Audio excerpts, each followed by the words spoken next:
క్రీస్తు మనలో ఉంటే మనం ఎలా ఉంటామనంటే ఆనందంగా ఉంటాం, ప్రేమ కలిగి ఉంటాం, సంతోషంగా ఉంటాం, చాలా ఫ్రీగా ఉంటాం. అదే చెబుతున్నారు, నేను వాణియందు నిలిచి ఉందును, జీవము గల తండ్రి నన్ను పంపిన కనుక నేను తండ్రి మూలంగా జీవించినట్టే నన్ను తినువాడును నా మూలముగా జీవించును. ఇక నువ్వు ఎవరి మూలంగా జీవిస్తావు? క్రీస్తు మూలముగా జీవిస్తావు. యేసుక్రీస్తు ప్రభువారి మూలంగా ఇక నువ్వు జీవిస్తావు. ఇక నువ్వు ఏమైపోయినావు? ఆయన బిడ్డ అయిపోయింది.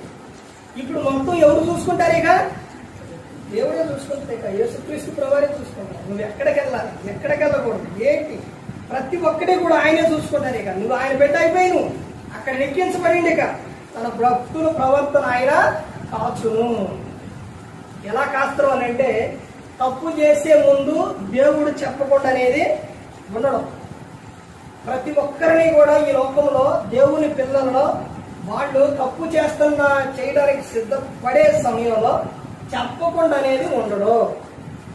ఆదిలో నుంచి చూస్తే ఆదాము అవ్వగారిని గురించి తోటలో పండ్ల చెట్లు అన్నీ వేసి, ఓకే మీరే ఉండేయండి, తినండి, ఏం పర్లేదనన్నా అక్కడ ఉంచి జాగ్రత్త చెప్పిండు.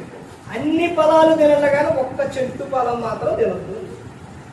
అలాగే మనిషికి ఏమని చెప్తారంటే, నువ్వు అన్నీ చేయలే కానీ ఒక తప్పు మాత్రం చేయొద్దు అని చెప్తారు. వాళ్ళు ఎట్టయితే తినొద్దు అని చెప్పిండో అలా చెబుతారు. ఏదైతే నిన్ను పరలోకం చేర్చకుండా ఉంటుందో దాన్ని చేయొద్దు అని చెబుతారు. అన్నీ కాదు, ఆ ఒక్కటే చేయొద్దు అని చెబుతారు. ఏంటి ప్రభు ఆ ఒక్కటి అని అంటే, మనకు స్పష్టంగా అర్థం అవ్వాలంటే, బాగా అర్థం అవ్వాలి అని అంటే, బాప్తిస్మం తీసుకున్న తర్వాత వాటి విలువ ఏంటనేది అప్పుడు అర్థమైంది. ఇదిగో నువ్వు అబద్ధాలు ఆడొద్దు, ఒక్కటి మాత్రం నువ్వు మాట్లాడు, అబద్ధాలు మాత్రం వద్దు అని. నువ్వు దొంగతనం చేయవద్దు, దొంగతనం చేయద్దు, కష్టపడి తెచ్చుకో, తిను, నేను నిన్ను ఆశీర్వదిస్తా అని చెప్పు. ఒకటే చేయొద్దు అని చెప్పు.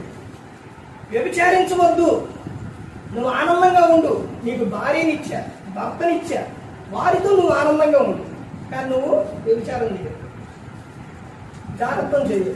ఇది ఎలాంటి అనేది ఒక్కటే చెబుతారు దేవుడు. మిగతా ఎన్ని ఇస్తారో తెలుసండి? ఎన్నో ఇస్తాం. 100లో ఒకటే చేయొద్దు అన్నాడు, 99 ఇస్తాం.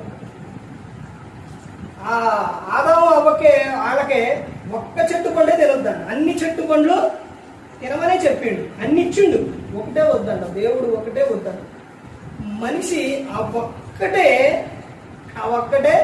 చేయాలని చెప్పారు. కానీ ఆ ఒక్కటే చేస్తే పరలోకానికి చేయాలి.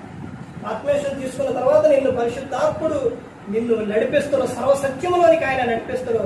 అప్పుడు నువ్వు దీవించబడతావు, నీ కుటుంబం దీవించబడుతుంది, అంతా కూడా బాగుంది. అందుకని యేసుక్రీస్తు ప్రభువు ఈ లోకానికి వచ్చి మనందరి కోసం శిలువలో తన ప్రాణాన్ని పెట్టారు. ప్రతి ఒక్కరు కూడా దేవుని యందు భయభక్తులు కలిగి పరిశుద్ధాత్మ మాట ఏంటి హృదయశుద్ధిని కాపాడుకుంటూ క్రీస్తుని పోలి నడుచుకున్నప్పుడు ఈ లోకం ఇచ్చిన పరలోకానికి చేరుతాం.